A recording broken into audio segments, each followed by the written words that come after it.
Thanks very much, Julian. Thanks, Tim, for inviting me to this esteemed grouping. Thanks for having me, and I'll try and get through my talk. If it's a bit technical, just start winding me up. But what I could say is that Bounty is a listed company. It's been on the market since about 2002. It's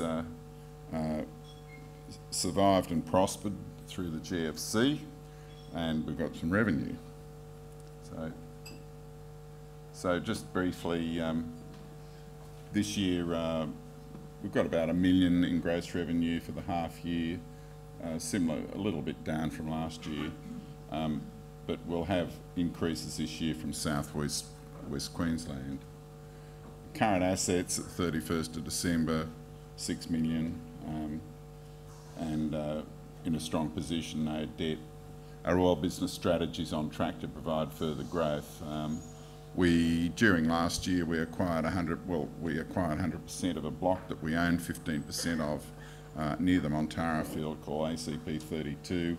It has definite oil in it, in the Puffin formation, and we think there's 20 to 80 million barrel targets there, so it puts us well on track to better and exceed a cliffhead type discovery that made rock oil. I'll talk a bit more about that later on. We're just about to start in the next probably 3 or 4 to 5 days 2 development oil wells at the Utopia field that we own 40% of in Western Queensland, including testing a potential 1.8 million barrels. This is in a shallow reservoir. We produce oil there as it is, and we're looking to up the reserves. Gas condensate business. We've acquired another piece of the Tanzanian gas reserves, and they're on track to be put on stream within probably about the next 12 months as a Chinese-financed gas pipeline takes gas from this area. We've got conventional gas and oil upside in the Circumpacific Basin. It's going to be one of our core areas going forward. So, real quickly, why am I here and why might you be interested in Bounty? Well, simply, our stock is 2 cents. It's a real upside type stock. With the fundamentals of revenue and reserves that we hold, it's not going to go backwards, it can only go forwards. I don't like to make predictions about where it might go, but quite a bit of stock out there. But that also gives you the benefit of some liquidity so that you can be in and out of the stock if you wish. A solidly based story, but with plenty of upside. Market cap 16.7 million. Okay, so why do I say that we're underpinned by some good things? Our producing fields mainly in Western Queensland, we have about 1.12 million barrels of 2P reserves, so that's technically recoverable. Contingent resource, that's producing and recoverable. Contingent resources, somewhat lower, about 580,000 barrels. Prospective resources, possible extent of known oil, that's mainly at Utopia and other areas, 4.79 million barrels.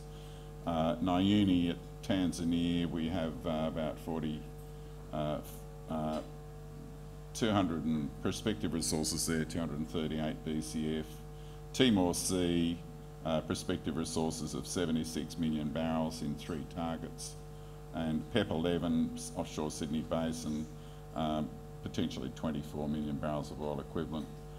So our total undiscovered resources, you'll see there are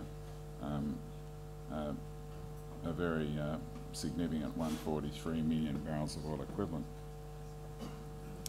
Briefly on the financials, I won't go into it too much, but we did make a profit last year of about $2.2 million, which was a record. That was composed of oil production, about $2.3 million worth of revenue, and both a realised and mark-to-market gain on our investment in Drillsearch Energy. So we're quite solidly based and with a revenue increase. Our oil business, as I've indicated there, drill prospect inventory in the Cooper and Circumpacific Basins, plenty of land, and land is important, as Tim's just discovered. Pursue further prospects with 3D seismic, so we use the latest methods, and we are working very diligently to place ourselves in the Circumpacific Basin in the oil fairways and to have operated properties of our own. We've been substantially non-operated up to this point. ACP 32 is going to be our first operated offshore block for a while, and basically watch it fly. It'll move. So that's all I can say about it. We've just signed a reprocessing contract to do fluid attribute analysis on it, and as soon as that's ready, we'll be farming this block out. We think we'll have quite a few people crawling over it. Gas business, as I said, we'll bring Kilawani North on stream soon, renew Circumpacific Basin production from downlands, which we now own 100% of, and expand our gas and oil land bank in the Circumpacific Basin.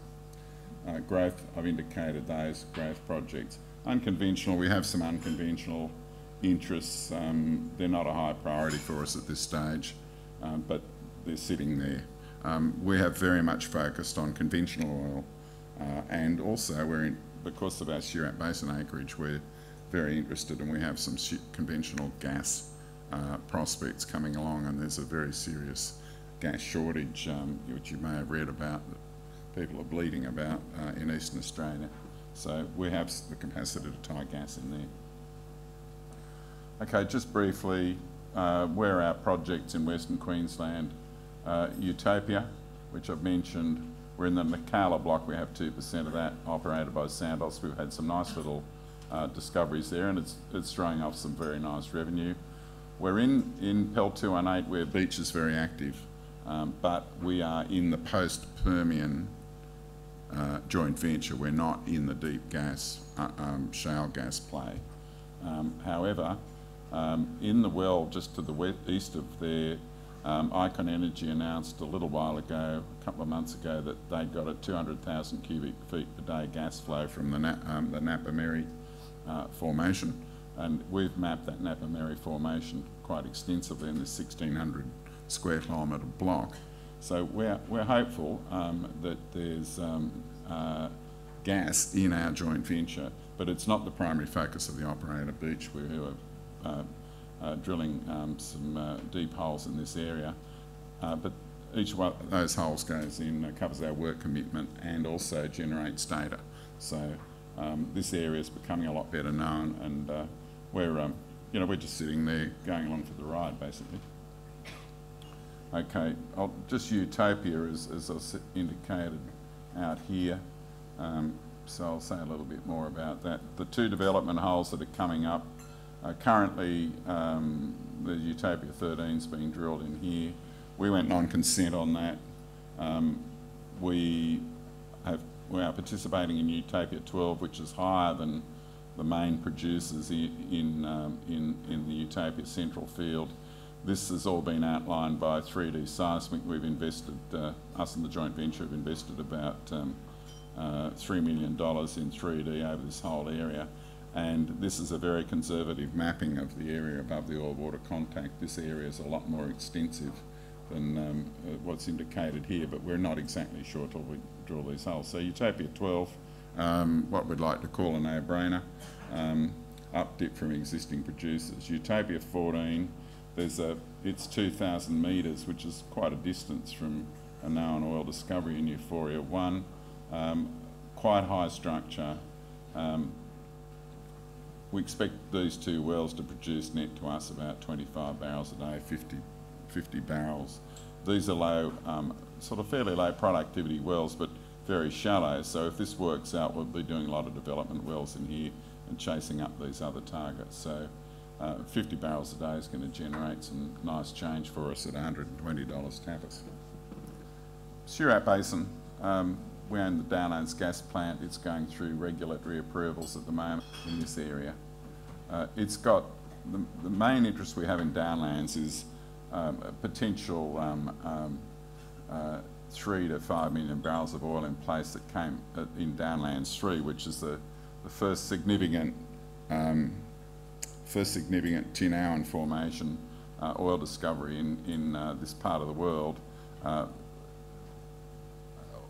Suspended oil well there. We're going to put a pump on it, put on a long-term production test, but then we'll do 3D in this area. So we've got a very big oil pool in the Tinawan with a gas cap sitting on top of it. We've got the gas shut in at the moment through while we're doing regulatory stuff, but the reality is until we are convinced that the gas is in a separate pool, we will not produce it because we want it for pressure maintenance to get our oil out. We now own 100% of this area, which we're very pleased about. Edian Brook as an oil discovery here. We've done additional seismic here. The operator there's Santos. We're waiting for lease renewals. We also have an oil discovery here at Bellbird. We've just done some 3D seismic at Farrowell in this big block here, where we're 50% and Origin Energy's 50%. And we're starting to focus on this whole trend, particularly on the oil plays in here. Our prospective oil targets in this area probably add up to about 440,000 barrels, which is quite handy oil because it can be trucked to the Caltex oil refinery in Brisbane, which is going to, Caltex has announced it's going to keep going. That's just a photo of our Tanzania area, just to give you a bit of a flavour for it. This is the Nyuni 2 well. We're only 5% in that block, but we're targeting some very big gas reserves. And we had some mechanical problems with this well. It turned out that the seismic interpretation, but the biostratigraphy has placed the depth of the target there considerably deeper than was planned for in this well. The rig we had a few mechanical problems downhole, and the rig ran out of capacity to go any further, so that well is currently suspended. But the main game in Nyuni is out here off the edge of the reef. If you imagine the Great Barrier Reef, very similar. We've been drilling on islands within the back reef area, but the big gas plays are out here, and I'll talk about those a little bit more. We now own 10% of this deposit here, Kilawani North. It's certified proved reserves. We expect to have it on stream fairly soon, in about a year to maybe a bit longer. It'll produce about 364 barrels of oil equivalent per day net to bounty, which is pretty good change. Interestingly enough, we acquired this additional 5% from Key Petroleum, who we're friendly with and who became a small shareholder of Bounty. There's another big target here called Fanjove North that needs to be drilled too. So there's a whole lot of gas stories in this exploration block. Okay, so what have we got out here in the East African margin? We're up here in the Nyuni block. We have on the edge of our block and coming into here are some major gas plays, particularly Lead 3, which comes in from the Ophir area, which lies to the east. These are some of the major gas discoveries that have been made in Mozambique and southern Tanzania, which are all contributing to the story of is going to make Tanzania into a powerful and well-developed country. Interestingly enough, this one here, some of these with British gas in them, are going to put a bit of pressure on the Australian LNG market ultimately. So we've been there operating, our operators Aminex PLC from London, who are on the London Stock Exchange. We're making good progress there, and it's possible we may end up with some more of this block.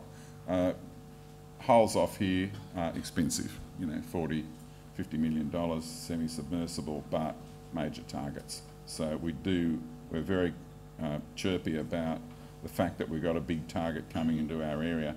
This is the top, this seismic line here, that pink in this area in our block is the top Cretaceous, and there's structures here, and then if you look there, there's a seismic amplitude anomaly, a flat spot that certainly has the look of gas about it, because it's an amplitude variation that's parallel, basically horizontal, and cuts across the obvious structural interpretation from the seismic. So this indicates a fairly strong indication of hydrocarbons.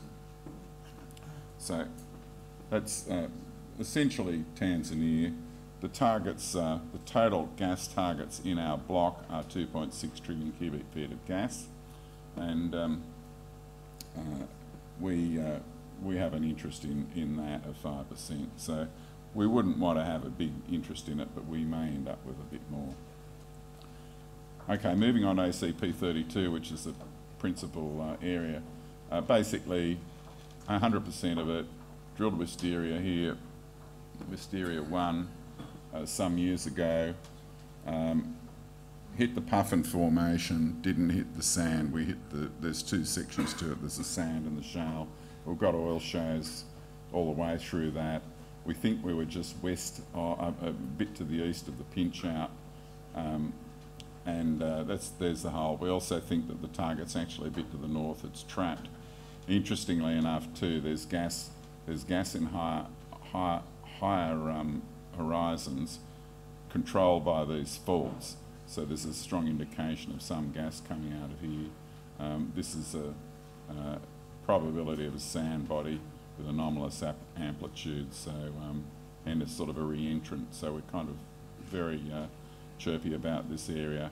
We're also starting work on these other areas. We've got reprocessing all the seismic that goes out the edge of this, so we can image this big target in the northwest corner. That's called East Swan, this one up here, I think. Some of the interesting, for the geology buffs, there's some very interesting indication of channels through this area, and geologists love channels, particularly petroleum geologists. Bit more detail on southern Circumpacific Basin. All I'm saying about it is oil area that we're working on building a land position in, that we'd hope to operate some substantial areas, and there'll be more developments on that this year. I can't make any state too much about it, except that we're beavering away on some additional acquisitions. I won't bore you with all the cross sections. I was told not to make it too technical. We have some interests onshore in Western Australia with operated by Empire Oil and Gas in the Rough Range area. We quite like Rough Range. We haven't done much work there. There's a US company's farmed in to drill the shale gas in the Patterson Trough, but it's certainly an oil-prone area in the onshore Carnarvon Basin. Just make a few remarks about oil, if I may, if I've got a few minutes. The world's using 86 million barrels, roughly, or 88 million barrels of oil a day. So basically the world's using about 1 billion barrels every 12 and a half days. If you found a big oil deposit somewhere, offshore or onshore, and you had a 30% recovery factor on it, which is a very sporting recovery factor, you'd need to find a 3 billion barrel oil pool every 12 and a half days. Now we know that there's a lot of oil in Iran, and we know there's a lot of oil in Iraq, but the world is using its oil fast, and a lot of the major fields are depleting. There's a lot of games get played in the oil market. There's a lot of people who have a very, very highly vested interest in trying to hold the oil price down. The US Geological Survey is one. So you'll hear all sorts of things about oil, but what we do know is what the market's telling us today, and that is that oil is $120 a barrel. So it doesn't take, if you want to discount that back to $20 in the ground or whatever, it doesn't take a rocket scientist to figure out that if you get good oil flows and good reserves, you make a lot of money. So we are substantially oil focused, not entirely. to be honest, I haven't ever been that keen on the unconventional space, but it has a very big footprint in the United States and Canada. Australia, it's, I suppose, early days.